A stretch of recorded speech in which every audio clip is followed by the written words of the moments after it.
আপনি যদি বিদেশি হয়ে থাকেন তাহলে রোদ আপনার জন্য অনেক ভয়ঙ্কর।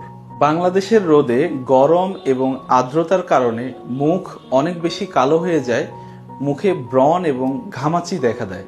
কিন্তু ইউরোপ এবং আমেরিকায় রোদের তীব্রতা অনেক কম থাকলেও সেখানে আল্ট্রাভায়োলেট রশ্মির প্রকোপ অনেক বেশি থাকে। শরীরে গরম লাগে না, কিন্তু ভেতরে ভেতরে স্কিন নষ্ট হয়, প্রিম্যাচিউর এইজিং, ফ্রিকলস এবং লেন্টিজিন অনেক বেশি দেখা দেয়।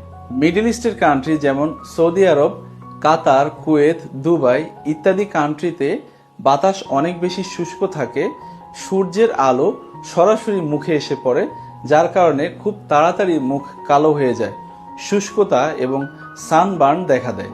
তার মানে হলো আমাদের দেশে রোদ উপর থেকে আমাদের ফেস কালো করে ফেলে, কিন্তু বাহিরের কান্ট্রিতে রোদ ভেতর থেকে আমাদের স্কিনকে নষ্ট করে দেয়। তাই দেশে থাকেন বা বিদেশে থাকেন, সমাধান একটাই, আপনার স্কিন টাইপ অনুযায়ী একটি ভালো সানস্ক্রিন বেছে নিন। বাহিরে বের হওয়ার 20 মিনিট আগে সানস্ক্রিন অ্যাপ্লাই করুন। বাহিরে থাকলে প্রতি 3 থেকে 4 ঘন্টা পর রিঅ্যাপ্লাই করুন। সাথে যদি হ্যাট বা সানগ্লাস ব্যবহার করতে পারেন তাহলে সুরক্ষা দ্বিগুণ পাবেন। মনে রাখবেন, সানস্ক্রিন খরচ না, এটি আপনার ত্বকের ইনভেস্টমেন্ট।